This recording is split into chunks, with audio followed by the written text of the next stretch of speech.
Drone here. What's going on? OTG to LG cell phone and VIPER FXT hollow shells. Of course, some glasses, original controller on an original Bugs 2. This was one of the first ones that was ever released out of the first batch. I was one of the first people to have it. We smashed this into the Taj Mahal, and it's held together by super glue from Gorilla Glue and the tape. And this right here, Firefly, boy, that records HD. There's an SD card in there. There's also 5.8 gigahertz. I've not tested the drone in a long time. I've not tested the setup just as well as the controller. I've tested this, but let's go. And we have liftoff. So basically what this is a review of is not the controller, not the drone itself, but the camera. The company itself is throwing out I believe they are calling it a gyro smooth, where they're making the footage extremely smooth. You can do it to any action camera. It's not specific to this. It's a program that they are utilizing. I'm not sugarcoating anything. I'm showing you what this camera can do. Zip tied to a drone where it's not really fastened or mounted properly. Look at the video quality. Video quality is actually pretty darn good.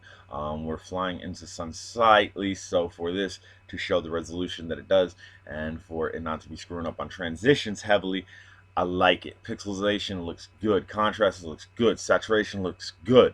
Again, we can hyper smooth this out like a GoPro with the gyro smooth tool by running it through a program. But why? Why? In that juncture, why not just get a camera that has hyper smooth built into it? That way you don't have to do a ton of editing.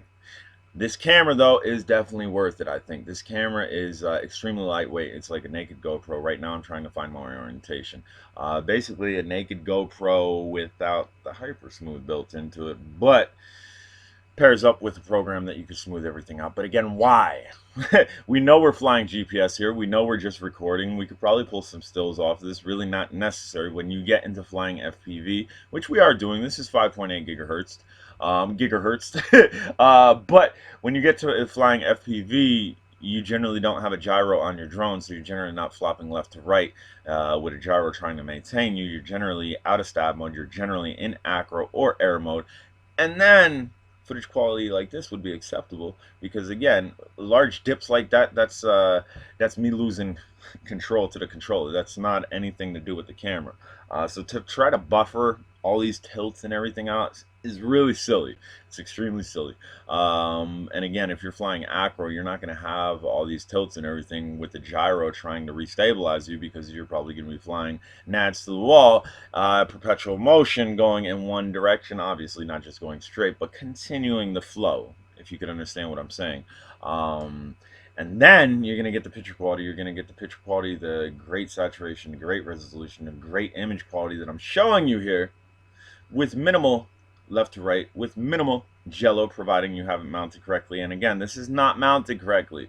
This is zip tied to the drone. This is zip tied to an old drone that's smashed in the Taj Mahal, that's still using the stock propellers that clearly are not balanced. If you can gauge all that in your head, and then again, look at the quality that we have going on here. It's pretty epic. It's pretty epic. Right now, I'm trying to figure out where I am. You need to maintain your orientation wherever you are, and if you can't, you better hope you have a fail-safe, much like this does, where it has a return to home, or it has the numbers on the controller where you can tell if you're getting closer to one yourself. Myself, I'm not familiar with this area, so as far as orientation goes, boom, I'm down there. I'm down by that shed-looking building. It's a car wash.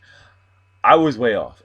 I was way off, and I actually lost the drone pretty hardcore the first time that I put it up. I do have the video of that. Maybe we will post that up later or something. But I had to use the return to home. Unfortunately, it has a return home just as well as it has numbers on this. But I do have one other fail-safe that I learned from a person that actually flew planes. A person that flew planes said he would never fly a single, that he always fly a double engine. And he would never fly with one battery. There always had to be two batteries. That way, if one went out, he had a backup just as well as the engine. I have the same thing going on with this camera. If the drone goes down and the battery goes out, I promise you I'm good, because the camera is a standstill and has its own battery. Subscribe, hit the like button later.